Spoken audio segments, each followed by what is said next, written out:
بحر عرب اور بحر احمر کے درمیان عرب کے جنوب و شمال میں دونوں جانب یعنی عمان، حضر موت، بحرین اور مغربی یمن تک ایک وسیع صحرا ہے جسے صحرائے الحقاف کے نام سے یاد کیا جاتا ہے۔ نیز اسے صحرائے اعظم الدنیا اور ربیع الخالی بھی کہتے ہیں۔ الحقاف حقف کی جمع ہے جس کے لغوی معنی ریت کے بلند و بالا اور وسیع و عریض ٹیلے کے ہیں۔ اس لقدق بیاباں صحرا میں سفر کرنا تو دور کی بات ہے، اس کے اندر قدم رکھنے کا بھی تصور نہیں کیا جا سکتا کہ موت کی اس وحشتناک وادی کی جانب رخ کرنا خودکشی کے مترادف ہے۔ یہی وجہ ہے کہ مقامی بدوؤں سے لے کر مہم جو سیاحوں تک کوئی اس صحرا کے قریب جانا پسند نہیں کرتا۔ سفید اور باریک ریت کے ہزاروں فٹ اونچے پہاڑوں میں اگر کوئی شے پھینکی جائے تو وہ لمحوں میں غرق ہو جاتی ہے اور ریت کی سطح پر جنبش تک نہیں ہوتی۔ یہ صحرا اللہ بزرگ و برتر کی کھلی نشانیوں میں سے ہے اور اہل دنیا کے لیے جائے عبرت بھی۔ الحقاف نامی اس بھیانک وادی کو دیکھ کر یہ گمان بھی نہیں کیا جا سکتا کہ یہ کسی زمانے میں دنیا کا سب سے زیادہ سرسبز و شاداب علاقہ تھا، جہاں بے شمار پھلوں اور پھولوں کے وسیع باغات، ٹھنڈے پانی کے چشمے، آبشاریں اور بلند و بالا عمارتیں تھیں، جس میں دنیا کی سب سے زیادہ طاقتور، مالدار اور شاندار تمدن رکھنے والی قوم عاد آباد تھی۔ یہ دنیا کے سب سے زیادہ قداور اور زوراور انسان تھے۔ اتنے طاقتور لوگ اللہ نے پھر پیدا نہیں کیے، جیسا کہ اللہ تعالیٰ نے قرآن کریم میں فرمایا، ان جیسی کوئی قوم اور ملکوں میں پیدا نہیں کی گئی۔ الفجر آیت نمبر 8۔ حضر موت اور نجران کے درمیانی علاقے الحقاف میں قوم عاد کے، جسے قوم ارم بھی کہا جاتا ہے، 13 قبائل آباد تھے۔ قوم عاد کے الحقاف میں رہنے سے متعلق قرآن کریم میں اللہ تعالیٰ سورہ احقاف آیت 21 میں فرمایا، ہود کو یاد کرو جب کہ اس نے اپنی قوم کو احقاف میں ڈرایا۔ علامہ جلال الدین سیوطی رحمۃ اللہ علیہ اپنی تفسیر در منشور میں تحریر فرماتے ہیں، قوم عاد نہایت زوراور اور بہادر قوم تھی۔ یہ بت پرست تھے۔ ان کے 2 بتوں کے نام حمود اور حب بیان کیے گئے ہیں۔ ابن کثیر رحمۃ اللہ علیہ نے اپنی تفسیر میں تیسرے بت کا نام سمد بیان کیا ہے۔ طوفان نوح علیہ السلام کے بعد قوم عاد ہی وہ قوم تھی جو سب سے پہلے کفر و شرک میں مبتلا ہو کر بتوں کی پجاری بنی۔ انہیں اپنے پتھروں کے خداؤں پر بڑا گھمنڈ تھا۔ ان کی معاشی حالت تو بہت عمدہ تھی، لیکن جہالت، گمراہی،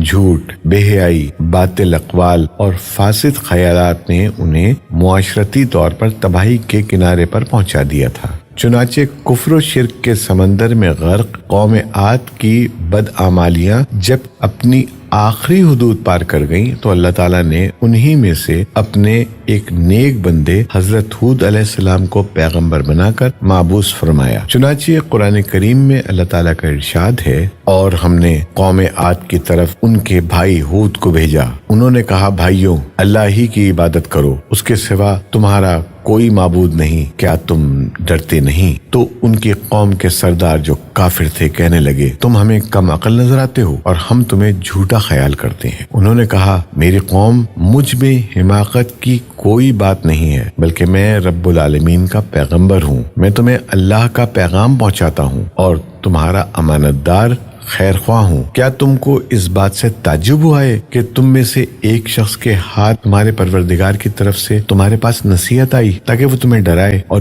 یاد تو کرو جب اس نے تم کو قوم نوح کے بعد سردار بنایا اور ڈیل ڈول میں تم کو پھیلاؤ زیادہ دیا، بس اللہ کی نعمتوں کو یاد کرو تاکہ نجات حاصل کرو۔ وہ کہنے لگے، کیا تم ہمارے پاس اس لیے آئے ہو کہ ہم صرف ایک اللہ ہی کی عبادت کریں اور جن کو ہمارے باپ دادا پوچھتے چلے آئے ہیں ان کو چھوڑ دیں؟ بس اگر تم سچے ہو تو ہم کو جس عذاب کی دھمکی دیتے ہو اس کو ہمارے پاس لے آؤ۔ ہود علیہ السلام نے کہا، تمہارے پروردگار کی طرف سے تم پر عذاب اور غضب کا نازل ہونا مقرر ہو چکا ہے۔ کیا تم مجھ سے ایسے ناموں کے بارے میں جھگڑتے ہو جو تم نے اور تمہارے باپ دادا نے اپنی طرف سے رکھ لیے ہیں جن کی اللہ نے کوئی سند نازل نہیں کی، تو تم بھی انتظار کرو، میں بھی تمہارے ساتھ انتظار کرتا ہوں۔ پھر ہم نے ہود کو اور جو لوگ ان کے ساتھ تھے ان کو نجات بخشی، اور جنہوں نے ہماری آیات کو جھٹلایا تھا ان کی جڑ کاٹ دی، اور وہ ایمان لانے والے تھے ہی نہیں۔ الاعراف آیت نمبر 65 تا 72۔ حضرت ہود علیہ السلام ایک طویل عرصے تک اپنی قوم کو واعظ و نصیحت کرتے رہے۔ کبھی وہ انہیں اللہ کی طرف سے عطا کردہ نعمتوں کی یاد دلاتے تو کبھی عذاب الہی سے ڈراتے، لیکن وہ بہرے اور اندھے بنے رہے۔ تاریخی کتب میں ہے کہ حضرت ہود علیہ السلام مسلسل 50 برس یا اس سے بھی زیادہ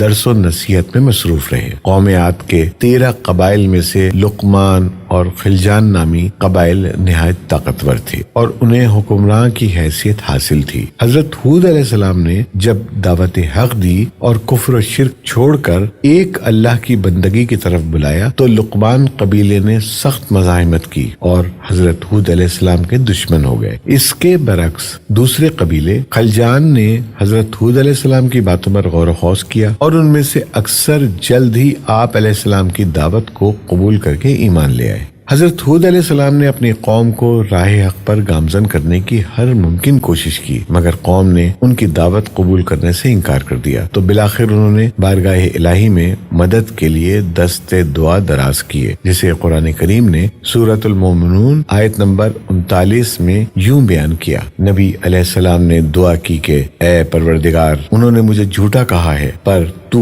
میری مدد فرما۔ اللہ نے اپنے نبی علیہ السلام کی فریاد کے جواب میں فرمایا، جو کہ سورہ مومنون آیت 40 میں ہے، اے نبی، یہ بہت جلد اپنے کیے پر پچھتانے لگیں گے۔ اللہ تعالیٰ نے اپنے نبی علیہ السلام کی دعا قبول فرمائی اور قوم عاد پر عذاب کی ابتدا ہو گئی۔ بادلوں کے فرشتوں کو حکم دیا کہ اب بارش نہ برسائی جائے، چشموں کے فرشتوں کو حکم دیا کہ ان کے ٹھنڈے، میٹھے اور شفاف پانی سے لبریز چشموں اور آبشاروں کو خشک کر دو۔ چنانچہ دیکھتے ہی دیکھتے ان کے سرسبز و شاداب کھیت کھلیان سوکھنے لگے اور مویشی مرنے لگے، یہاں تک کہ لوگ پینے کے پانی تک کو ترسنے لگے۔ کثیر تعداد میں پیدا ہونے والے پھل اور اناج ناپید ہو گئے۔ پوری قوم خشک سالی کا شکار ہو کر بدحال اور پریشان ہو گئی۔ یہ سلسلہ مسلسل 3 سال تک جاری رہا۔ حضرت ہود علیہ السلام سے اپنی قوم کی یہ پریشانی دیکھی نہ جاتی تھی۔ آپ علیہ السلام بہت افسردہ اور پریشان رہتے، اور پھر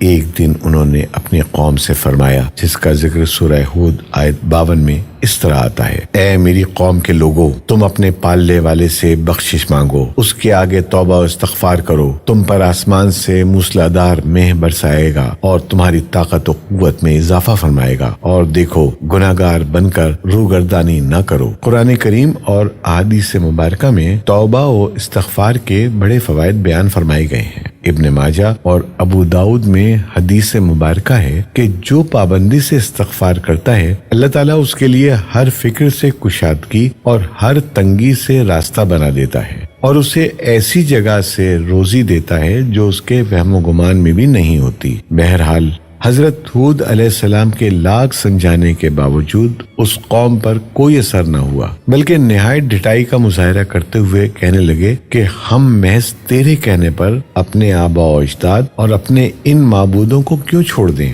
قرآن کریم نے سورہ الہود میں اسے یوں بیان فرمایا ہے، اے ہود، تم ہمارے پاس کوئی دلیل تو لائی نہیں، اور ہم صرف تمہارے کہنے سے نہ اپنے معبودوں کو چھوڑنے والے ہیں اور نہ تم پر ایمان لانے والے، بلکہ ہم تو یہ سمجھتے ہیں کہ ہمارے کسی معبود نے تمہیں آصف زدہ دیوانہ کر دیا ہے۔